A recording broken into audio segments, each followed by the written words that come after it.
오늘 시편 56편 8절에서 13절 말씀 가지고 나의 눈물을 주의 병에 담으소서라는 제목의 하나님 말씀 함께 나누고자 합니다.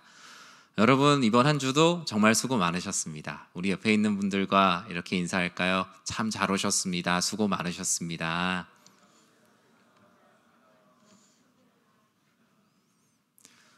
금요일 이 시간이 얼마나 피곤하신 시간일까 생각해 보면 막상 설교자는 별로 안 피곤해요. 앞에서 이렇게 막상 설교를 하면 괜찮은데 앉아 계신 여러분들이 조금 더 평안한 마음으로 이 기도의 시간에 지금 뭐 핸드폰 울리면 어떡하지? 갑자기 졸면 어떡하지? 너무 걱정하지 마시고 좀 평안한 마음으로 저를 좀 바라봐 주셨으면 좋겠어요. 그래야 저도 평안하게 말씀을 전할 수 있을 것 같습니다. 하나님이 나에게 오늘 어떤 말씀 주실까? 내가 어떻게 기도하게 하실까? 그 마음만 가지고 이 시간에 함께 해주시길 바랍니다. 시편 56편은 압제받는 자의 기도입니다. 시편을 보면 성경에 각 편마다 위에 표제가 있는 것도 있고 없는 것도 있는데요. 특별히 56편은 인도자를 따라 요낫 엘렘 르호김이라고 불리우는 멀리서 침묵하는 비둘기에 맞춘 탄식이다라고 기록합니다. 정확히 이 부분을 다 해석이 달라요. 그냥 느낌으로 그냥 느꼈으면 좋겠어요. 이 시편 56편이 멀리서 침묵하는 비둘기라는 곡조에 맞춘 탄식이라는 거예요. 무언가 되게 무겁고 안타깝고 슬픈 것 같죠. 다윗이 블레셋의 중심 도시 가드에서 그들에게 사로잡혔습니다. 다윗은 모두가 안전하다고 말하는 곳들마다 도망다니며 숨었지만 사울왕의 쫓긴 가운데 그의 은신처가 계속 드러나기 시작했어요. 이제 더 이상 국내에서는 도망할 곳이 없었고 더 이상 은신할 곳을 찾을 수 없었던 다윗은 아기스 왕에게로 도망을 가게 됩니다. 그리고 그곳에서 블레셋 가드에 있는 사람들에게 붙잡히게 되죠. 사무엘상 21장 10절에서는 그 상황을 다음과 같이 말씀하고 있어요. 같이 한번 읽어볼까요? 그날에 다윗이 사울을 두려워하여 일어나 도망하여 가드왕 아기스에게로 가. 여러분을 죽이려고 쫓아다니는 분이 있습니까? 제일 무서운 존재라고 한다면 뭐 대출을 빨리 갚아야 된다라는 문자, 뭐 그런 게 좀 무서운 거잖아요. 저녁마다 뭐 나를 집 앞에서 지키고 몽둥이를 들고 잡으려고 하는 사람은 아마 대부분 없으실 겁니다. 그런데 다윗은 자신을 죽이려고 하는 사람이 있어요. 그리고 그 사람과 함께 세력을 이루어서 쫓아다니는 군인만, 정규 군인만 400명 정도가 나를 매일 쫓아다닌다라고 생각해 보십시오. 한 개 대대급 병력이죠. 그렇게 많은 사람들이 쫓아오는데 보통 사람도 아니고 공권력을 가진 왕입니다. 그러니까 이건 이길 수가 없는 싸움이에요. 다윗은 하나님께서 놀라운 은혜를 주시고 또 기름 부음을 받았지만 그럼에도 불구하고 자신의 삶에 변하지 않는 것이 있었으니 쫓기는 삶이었습니다. 도대체 하나님은 나에게 기름을 부으시고 뭘 어떻게 하시려는 걸까? 사람이 두려워지고 다음 날을 과연 내가 감당할 수 있을까라는 두려움 앞에 더 이상 이스라엘에서 자신의 은신처를 찾지 못하고 블레셋으로 넘어갔던 중 가드에서 많은 사람들에게 사로잡히게 됩니다. 블레셋에 잡힌 것도 걱정인데 가드에서 붙잡힌 건 더 걱정이에요. 왜냐하면 이 가드 사람들의 영웅을 이전에 다윗이 쓰러뜨린 적이 있거든요. 골리앗입니다. 그 지역의 자랑이었던 골리앗을 쓰러뜨린 다윗을 이 가드에서 사로잡았으니 얼마나 그들이 신이 났을까요? 비록 3년, 4년의 시간이 지났지만 지금처럼 시대가 빠르게 지나가면서 많은 기억들이 쉽게 잊혀지는 것도 아니고 아마 3년 전, 4년 전 일은 엊그제 일처럼 느껴졌을 겁니다. 영혼과 육체가 삶의 고난으로 인해 엄청난 압박을 받고 있는 다윗이에요. 그는 과연 이 상황에서 어떤 마음으로 하나님께 기도를 올려드리고 있을까요? 3절 말씀을 같이 한번 읽어볼까요? 내가 두려워하는 날에는 내가 주를 의지하리이다. 아멘. 앞서 1절과 2절에서 자신의 상황을 하나님께 고백하고 그 고백 이후에 다윗은 엄청난 결심을 합니다. 그것은 바로 내가 두려워하는 날이 찾아왔습니다. 그러나 나는 주를 의지하겠습니다. 앞선 1절과 2절의 고백으로는 주님을 의지하는 것이 어리석은 결정처럼 많은 사람들에게 보입니다. 지금 블레셋 가드 왕과 그리고 아기스 왕에게 자신의 목숨을 구걸하는 것이 훨씬 더 빠를 수 있는 상황에서 다윗은 이전에 늘 해왔던 것처럼 나는 주님을 의지하겠습니다 라고 말합니다. 사람은 압박을 받으면 평소에 하지 못했던, 평소에 하지 않는 실수를 하거나 비합리적인 결정을 합니다. 평소 같으면 좋은 결정을 할 텐데 많은 압박의 상황 가운데서 운동선수나 아니면 앞에 가수나 연예인들이 무대에서 실수를 하듯이 사람들은 압박을 받으면 오히려 비합리적인 결정들, 감정적인 결정을 합니다. 하지만 다윗은 마음의 중심을 지켰던 것일까요? 그는 하나님을, 오직 하나님 아버지를 더욱더 의지하기로 작정을 해요. 그리고 당장 기도를 시작해야겠다라는 것을 마음 가운데 깨닫게 되었어요. 왜 그가 그렇게 느꼈느냐? 그 안에 받고 있는 이 압력을 스스로 낮출 수 없다라는 것을 깨달았기 때문이에요. 여러분, 혹시 고혈압으로 고생하시는 분들이 계십니까? 혈압이 높으셔서 화가 나거나 분노하거나 갑작스럽게 놀랄 만한 일을 조심해야 되는 성도님들이 많이 계실 겁니다. 고혈압은 그 자체로도 참 무섭지만 이 높은 혈압, 그 혈중의 압력을 계속 방치하게 되면 각종 장기들까지 손상을 주게 돼서 그 고혈압이 참 무섭다라고 하죠. 그 혈중의 압력이 온 몸의 곳곳에 영향을 끼친다라고 합니다. 그래서 압력을 줄이기 위해서 약을 드시거나 운동을 하시거나 식사를 조절하시는 등 어떻게든 이 압력을 줄이려고 다양한 방법들을 사용하죠. 우리의 삶에도 생물학적인 이런 고혈압처럼 높은 압력으로 인한 압박과 두려움이 왜 없습니까? 고통을 느낄 때가 있죠. 가정의 가장이신 분들이 느끼는 압박이 있지 않습니까? 과연 내가 이 회사를 계속 다닐 수 있을까? 그리고 내가 지금 하고 있는 사업을 계속 이어갈 수 있을까?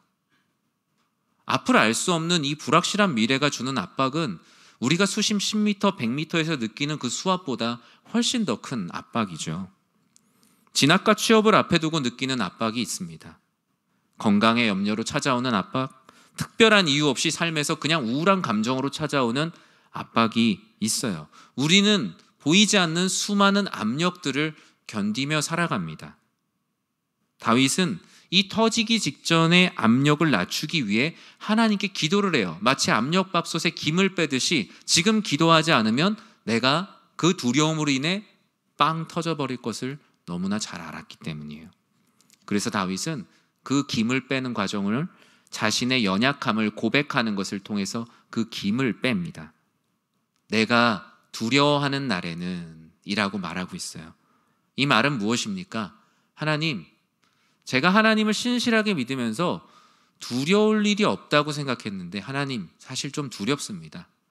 하나님, 제가 믿음을 가지고 있고 하나님을 믿으면 천국에 가는 천국 백성이면 아무것도 걱정될 일이 없다고 말씀하셨는데 하나님, 그런데 제가 오늘 좀 두렵습니다. 저는 믿음이 강하지 않아서 두려움이 찾아올 때가 분명히 있다는 것을 오늘 알았습니다. 순간순간 하나님을 의지하는 마음이 약해지고 하나님이 계신가라는 의문이 찾아와서 지금 제 마음이 심히 눌립니다. 하나님, 지금 제 안에 압력이 최고조에 다다랐습니다. 다윗은 두려움이 찾아왔다라는 연약함을 고백하지만 그렇다고 그 두려움에 내가 꺾이겠다라고 말하진 것은 아니에요. 그래서 3절 말씀처럼 나는 주님을 의지하겠습니다. 두려움은 나에게 찾아왔고 나는 지금 두렵지만 그럼에도 불구하고 나는 꺾이지 않고 오직 주님을 의지하겠습니다 라면서 아버지 하나님 앞에 두려움의 저항감을 믿음으로 표현하고 있어요. 사랑하는 성도 여러분, 우리가 두려움으로 인해 압제를 당할 때, 압박을 당할 때 그 압력을 줄이기 위한 최선은 하나님께 나의 연약함을 고백하고 기도하는 거예요. 이 금요기도의 자리에 나와서 우리가 기도하는 건요, 우리 안에 빵 터질 것 같은 그 압력을 낮추기 위해서 기도하는 겁니다. 여기 와서 내 신세 한탄하잖아요. 김이 안 빠집니다. 하나님께 내가 주를 의지하겠습니다 라는 그 영적인 버튼을 누르는 순간부터 내 안에 있는 압력이 빠르게 감소하기 시작합니다. 그것이 바로 주님을 의지하는 삶, 압제받는 자가 드려야 되는 기도인 것입니다. 저는 사랑하는 성도님들이 이와 같은 기도로 여러분의 삶에 느끼는 모든 압력이 낮아지기를 진심으로 축원합니다. 인간이 자신의 두려움과 연약함을 하나님께 고백하며 주님을 의지한다고 할 때 어떤 확신이 찾아온다라고 말합니까? 4절에서 다음과 같이 말합니다. 같이 한번 읽어보겠습니다. 내가 하나님을 의지하고 그 말씀을 찬송하올지라.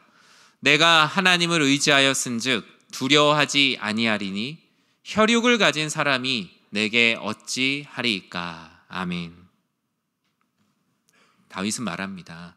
하나님께 기도하고 나니까 내가 지금 두려워하고 있는 것이 뭐였지? 그 두려움의 실체가 딱 드러났는데 오늘 본문에서는 혈육을 가진 사람이 내게 해봐야 뭐 얼마나 하겠습니까? 라는 말입니다.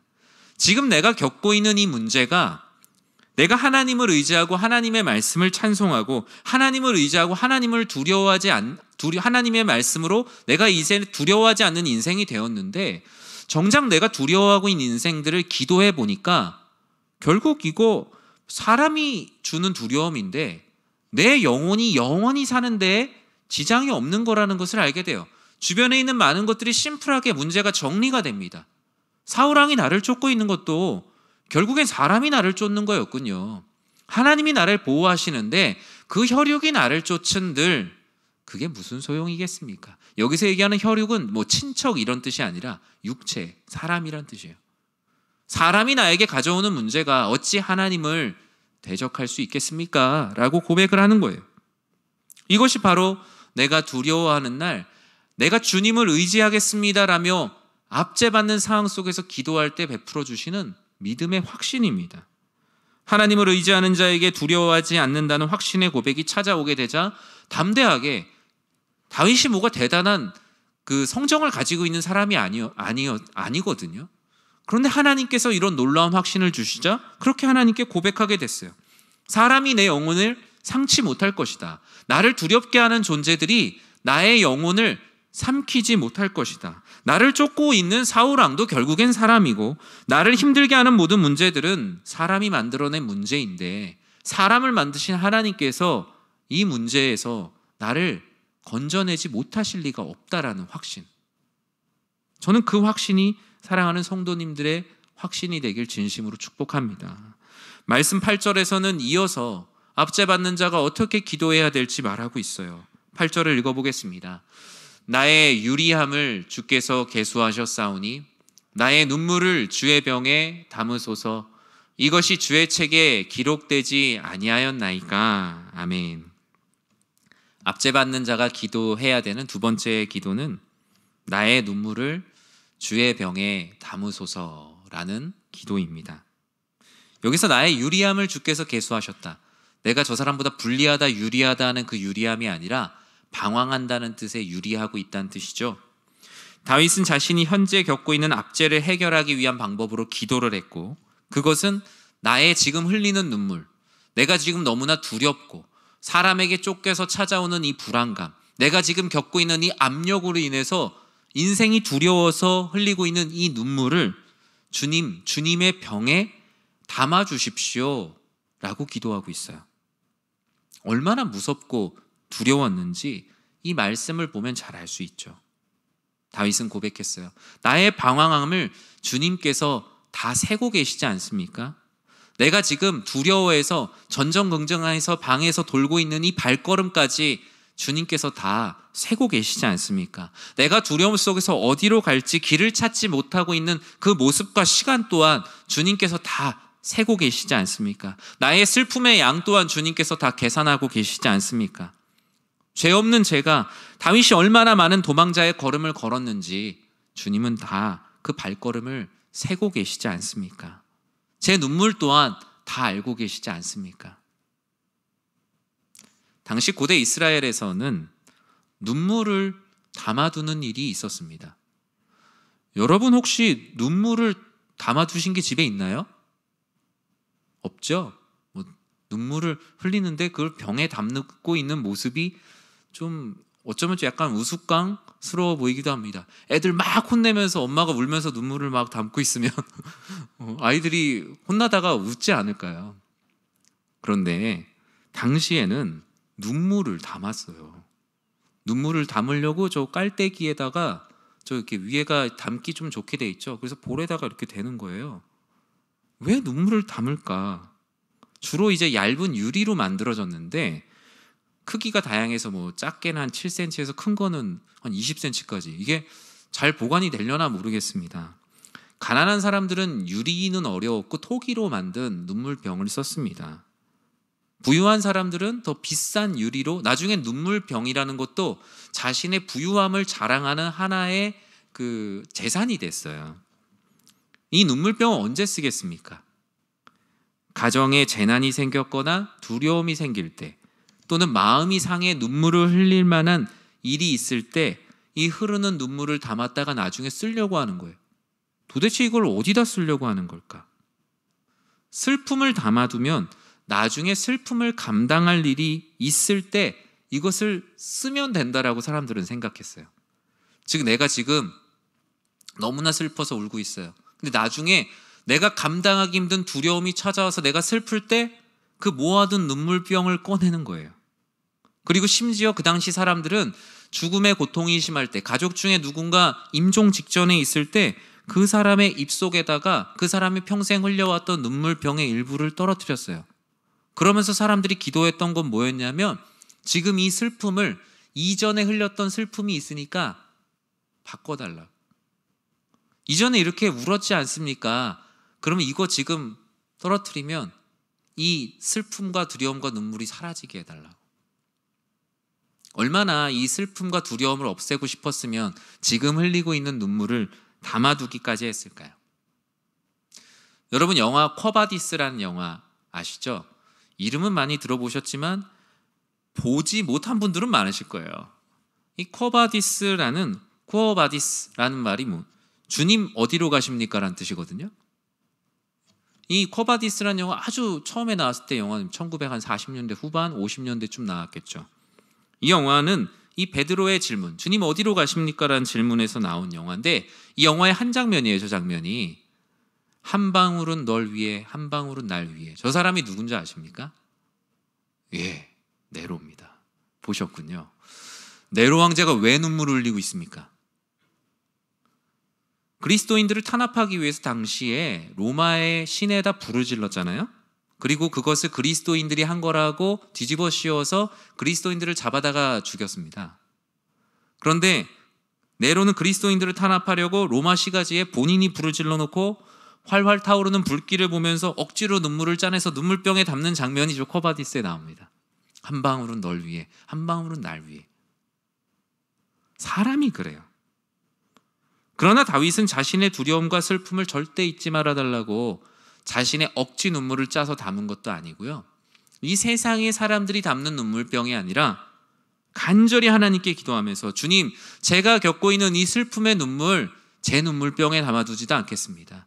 사람들한테 보이려고도 하지 않겠습니다. 제 고난으로 인해 흘리는 모든 두려움의 눈물을 오직 주의 병에다가 담아주십시오.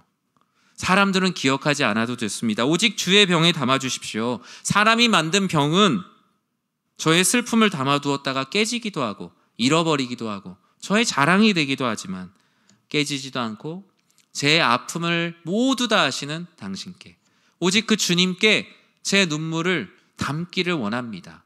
그 어떤 것도 세상에 제가 위로를 받지 않고 오직 주님께 위로를 받기 원하오니 제가 흘리는 모든 눈물을 주의 병에 담아주십시오. 얼마나 간절한지 다윗은 주님께 따지기까지 해요. 악인을 멸하시고 의인을 구원하신다고 하지 않았습니까? 자신의 이익이 아닌 하나님의 말씀을 빗대면서까지 내 지금 눈물을 오직 주의 병에 담아달라고, 세상의 걷던 위로도 받지 않고 오직 주님 당신의 위로가 필요합니다 라면서 간절히 주님께 기도하고 있어요. 사랑하는 성도 여러분, 여러분이 기도의 자리에서 기도할 때 우리가 이와 같이 기도하길 진심으로 축복합니다. 하나님 아버지께서 우리가 기도하는 모든 눈물을 담으실 그 도량이 되시고 그것을 이루실 유일한 분이시잖아요. 나의 모든 슬픔을 아시고 나의 애통의 분량을 아시고 내가 방황하는 거리까지 모두 다 계수하사 그 모든 눈물을 담으실 수 있는 주의 병. 하나님은 넓은 사랑과 긍휼을 가지고 계시기 때문에 그분께 나의 슬픔을 담아달라고 기도해야 돼요. 우리 주변에 어려운 일들을 누군가 얘기하면 처음에 좀 들어주잖아요. 어떠셨어요? 많이 힘드시군요. 그 사람의 슬픔에 공감하려고 하고 내가 어떻게든 담아내려고 해요. 근데 사람은 한계가 있거든요. 배우자도 한계가 있고 자녀도 한계가 있고 부모도 한계가 있어요. 그러나 하나님은 다함이 없으셔서 내가 끊임없이 나 힘들다고 얘기해도 하나님은 그 모든 것을 다 담아주세요. 다윗은 그것을 알았기 때문에 나의 슬픔을 주의 병에 담아달라고 기도하고 있어요. 세상에는 우리의 눈물을 모두 다 담을 수 있는 병이 없습니다. 모두 흘러버리거나 믿고 담아두었다가 오히려 내가 어렵사리 얘기한 슬픔이 다른 사람들의 가십거리나 이야기거리가 될 때가 있어요. 제가 성도님들에게 기도 제목을 받고 공유할 때 가장 조심해야 된다라고 생각하는 게 바로 이겁니다. 누군가의 아픔을 얘기했어요. 구역에서나 아니면 교회 안에 교우들에게나 얘기했어요. 근데 정말 그것을 애통해하고 기도해줘야 되는데 그 집에 그런 일이 있었대. 그냥 우리들 안에 이야기거리와 가십거리로 소진되어 버리는 거예요. 다윗은 오직 하나님께 기도하길 원했어요. 하나님, 아무것도 소진되지 않으시고 모든 것을 보관하시는 하나님, 제 눈물을 주의 병에 담기 원합니다. 사람들한테 얘기해봤는데 그냥 이야기거리밖에 안 되더라고요. 오히려 내 슬픔이 누군가에게는 유익이 되고 누군가에겐 기쁨이 되기도 하더라고요. 하나님, 그래서 저는 저의 모든 눈물을 주의 병에 담습니다. 내 슬픔을 담아두거나 내 아픔을 해결해 주지 못하고 왜 그런 일이 일어난지 궁금해서 알고 싶은 욕구만 있는 이들에게 내 슬픔이 소진되고 싶지가 않습니다. 사랑하는 성도 여러분, 우리의 모든 슬픔을 손실 없이 감당해 주실 수 있는 분은 오직 예수 그리스도 그분 한 분이심을 믿으시기 바랍니다. 그분께 기도할 때 우리 안에 있는 모든 것들이 손실 없이 전해질 수 있어요. 다 계수하고 계시며 다 담으실 수 있는 분께 나와서 호소하는 것, 우리는 그것을 기도라고 말합니다. 예수 그리스도의 이름으로, 우리 지난주에 말씀 나눴잖아요. 예수님의 이름으로 기도를 시작할 때만이 그 기도에 손실이 없어요. 전기도 아무리 좋은 걸로 전해져도 그 안에 있는 전도체가 어떤 거냐에 따라서 손실률의 차이가 엄청 크지 않습니까? 오직 예수 그리스도의 이름으로 기도를 시작할 때 주님께서는 어떤 손실이 없이 주님께서 우리의 모든 아픔과 우리의 모든 슬픔과 우리의 모든 눈물을 담아주신다라는 거예요. 악인의 형통함을 기뻐하지 않으시고 의인의 눈물을 거두시며 울며 씨를 뿌리는 자를, 선한 일을 끝까지 감당하는 자를 승리하게 하시는 여호와 니시의 하나님이 바로 주의 병에 담으시는 주님의 사랑이에요. 그렇다면 다윗이 이렇게 자신의 눈물을 주의 병에 담아달라고 하며 기도하고 소망했던 것이 무엇일까? 우리 9절 말씀을 한번 읽어볼까요? 내가 아뢰는 날에 내 원수들이 물러가리니 이것으로 하나님이 내 편이심을 내가 아나이다. 아멘. 이러한 자신의 눈물을 주의 병에 담는 이들에게 하나님께서는 하나님이 내 편임을 알게 하신다라고 말씀하십니다. 슬픔을 우리가 다른 곳에서 해결하려고 하는 것이 아니라 하나님께 전적으로 담아달라고 기도하는 이들은 하나님이 내 편임을 알게 된대요. 다윗이 자신의 눈물을 주의 병에 담고자 했던 근본적인 이유입니다. 주님께 기도하면서 그는 마음에 담았어요. 지금 제가 조롱을 당하니까 하나님의 이름도 조롱을 당하고 있습니다. 하나님이 어디 계시냐고 제 모습을 보고 조롱하는 사람들이 너무 많습니다. 그럼에도 불구하고 제가 저의 슬픔과 고난을 다른 곳에서 해결하지 않고 오직 주님 당신께 담기 원합니다. 그는 그 순간 하나님이 여전히 의인의 편에 함께하고 계시는구나, 하나님이 나의 편이시구나라는 확신을 얻게 되었어요. 우리가 슬프고 두렵고 힘든 일들이 있을 때 우리는 그 슬픔과 두려움의 해결을 위해서만 기도할 것이 아니라 하나님은 하나님을 믿는 자들과 여전히 함께하고 계시고 악인의 형통함을 기뻐하지 않으시고 의인의 길을 성취하고 계심을 나를 통해 이루어달라고 우리는 기도해야 합니다. 오늘 이 자리에서 우리가 나의 눈물을 주의 병에 담아달라고 기도할 때 우리 모두는 하나님이 여전히 내 편임을 알게 될 거예요. 하나님을 믿지 않는 사람들도 우리의 기도의 응답을 통해서 여전히 하나님은 의인의 편에 계시는구나라는 것을 많은 이들이 알게 될 거예요. 다윗이 이 어려운 과정을 겪으면서 주변에 있는 많은 사람들이 그래, 여전히 하나님은 우리와 함께하고 계시는구나라는 것을 보게 된 것처럼 말이죠. 11절에서는 무엇이라고 말씀합니까? 내가 하나님을 의지하였은즉 두려워하지 아니하리니 사람이 내게 어찌하리이까. 앞서 고백했던 그 고백을 다시 반복하고 있어요. 눈물을 주의 병으로 담는 이들에게 주님은 그 두려움이 기도가 되고 그 기도를 통해서 담대해질 것이라고 말씀합니다. 두려움이 저절로 담대함이 되지 않습니다. 두려움이 내 안에 찾아왔을 때 하나님께 기도하면 하나님께서 담대함을 주시는 것이지, 두려움이 내 안에서 내 노력으로 저절로 변해서 담대함이 되지 않는다라고 성경은 말합니다. 다윗 그의 모든 두려움이 변하여 기도가 되었어요. 두려움이 변해서 슬픔이 되지 않았고 두려움 가운데 눈물로 기도했더니 그 기도는 담대함으로 다윗의 노래가 되었다라고 본문은 말씀하고 있습니다. 더 이상 원수들의 조롱과 모략이 두렵지 않았고 담대해졌어요.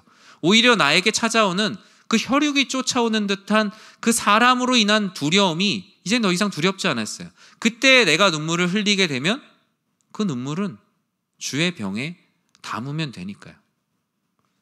내가 사역을 하고 내가 가정을 돌보고 내 인생을 살고 내가 그리스도인으로 세상을 살면서 겪는 모든 핍박과 슬픔과 애통함의 모든 눈물을 이제는 그 눈물을 흘린다고 슬퍼하기보다 그래, 내가 눈물을 흘릴 때 나는 이것을 주의 병에 담아야겠다. 그러면 주님께서 정말 내가 필요한 때에 나를 위로하시고 나에게 은혜를 주실 거야. 이제는 고통 가운데 찾아오는 슬픔이 오히려 내 안에 기쁨이 되었어요. 하나님께서 더 놀랍게 일하실 것을 기대하게 되었어요. 그 주의 병에 담아 놓은 그 눈물이 이 세상을 이길 나의 힘과 용기와 나의 영적인 미천이 되어가고 있었던 거예요. 사랑하는 성도 여러분, 다윗이 고백했던 고백은 우리와 조금도 다르지 않습니다. 우리가 믿음이 있어도 두려움은 필연적으로 찾아옵니다. 다윗이 말했잖아요. 오늘 두려움의 날이군요. 하나님, 제가 하나님을 잘 믿는다고 생각했는데 오늘 좀 힘드네요. 하나님, 제가 신앙생활을 오래 했는데 오늘 이런 얘기 듣고 나니까 하나님, 오늘은 제가 좀 데미지가 있습니다. 누구에게나 찾아올 수 있죠. 하나님은 그때 그 흘리는 눈물이 하나도 땅에 떨어지지 않게 하시겠다라고 약속해 주세요. 그 두려움이 뿌리 내리지 않도록, 너의 안에 슬픔과 쓴뿌리가 되지 않도록 그 눈물을 나에게 담아라. 내가 너의 눈물을 감당하겠다. 하나님께서 우리에게 그렇게 말씀하시는 거예요. 그 증거가 무엇입니까? 바로 예수님이잖아요. 예수 그리스도께서 내가 너희의 슬픔과 고통과 고난을 대신 다 짊어지겠다. 너희는 나에게 다 담으라고. 우리 찬송 부르지 않습니까? 죄짐 맡은 우리 구주, 어찌 좋은 친구인지. 그분이 우리의 눈물의 모든 짐을 대신 지신 거예요. 그래서 주님께서 우리들에게 요구하시는 건 하나예요. 내가 너희의 죄 짐을 지었다는 것을 믿어라. 그것을 믿는 자들에게 구원을 베풀 것이다. 너희들에게 영원한 생명을 줄 것이다. 너희의 모든 슬픔을 아시고 너희의 모든 눈물을 담으리가 십자가 예수 그리스도라는 것을 믿기만 하면 내가 너희를 구원하리라. 이것이 바로 이 구약의 말씀에서 신약 시대로 이어지는 복음의 메시지입니다. 말씀을 맺습니다. 우리의 삶에 눈물을 흘리는 일들이 있을 때 우리는 주의 병에 눈물을 담을 때 비로소 감사할 수 있어요. 우리 안에 있는 슬픔이 내 안에 가득 있으면요, 그냥 우울해집니다. 무기력해지고요, 하기 싫어져요. 사람이 그렇습니다. 100명의 사람이 있는데 90명이 나한테 잘한다 그래도 한두 사람이 무언가 불편함을 나타내면 사람은 마음이 힘들어요. 누구나 그래요. 그건 사람뿐만이 아니라 생명을 가지고 있는 모든 존재가 그렇습니다. 근데 하나님께서 말씀하세요. 너의 그 슬픔의 눈물을 너 스스로가 소화해내려고 하지 말고 하나님께, 나에게 담으라고. 내가 소화할 거니까, 너가 소화하려고 하면 체하니까 나에게 담으라고. 나에게 담는 게 뭡니까? 기도입니다. 근데 기도를 하지 않으면 내 안에 계속 담겨요. 우울해져요. 슬퍼요. 힘들어요. 하나님은 우리 하나님의 자녀들이 그 눈물을 참고 사는 걸 원하지 않으세요. 하나님은 그걸 다 감당하실 수 있는 분이거든요. 그래서 하나님께서 여러분들에게 말씀하시는 거예요. 기도하라고. 너희 안에 그 모든 것을 담아두어서 병이 되지 말고 나에게 기도하라고. 그럼 내가 너희의 모든 눈물을 담을 것이라고 말씀합니다. 우리가 두려운 날을 맞이할 때 내가 주를 의지하리라 고백하는 기도는 하나도 땅에 떨어지지 않습니다. 특히 주님 앞에 간절히 기도하며 흘린 눈물은, 주님 앞에서 흘린 그 눈물은 한 방울도 땅에 떨어지지 않습니다. 주님께서 여러분의 주님의 이름을 의지하면서 기도하는 모든 눈물을 주님께서 다 담아두시고 주님께서 여러분들에게 놀라운 은혜를 주실 거예요. 그러면 그동안 내가 하지 못했던 일들을 하게 됩니다. 12절과 13절에 무엇이라고 말합니까? 같이 한번 12절과 13절 읽어볼까요? 하나님이여, 내가 주께 서원함이 있사온즉 내가 감사제를 주께 드리리니 주께서 내 생명을 사망에서 건지셨음이라. 주께서 나로 하나님 앞 생명의 빛에 다니게 하시려고 실족하지 아니하게 하지 아니하셨나이까. 아멘.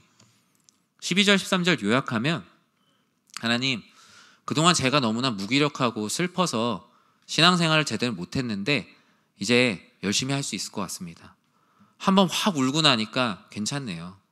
사람들 앞에서 울면 괜히 기분만 안 좋았는데 하나님 앞에 다 토하고 울고 나니까 하나님, 제가 이제 좀 감사하게 신앙생활을 할 수 있을 것 같습니다. 이제 좀 하나님 앞에 제 마음을 훌훌 털고 기도할 수 있을 것 같습니다. 저는 이 고백이, 이 다윗의 고백이 사랑하는 우리 모든 성도님들의 고백이 되길 진심으로 축복합니다. 사람 앞에 문제를 해결해 달라고 애걸복걸하는 삶이 아니라 우리는 하나님 앞에 애걸복걸하며 눈물을 쏟아야 합니다.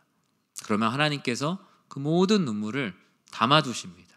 그리고 그 모든 것들을 담대함으로, 또 기쁨으로, 소망으로 바꾸어 주실 것입니다.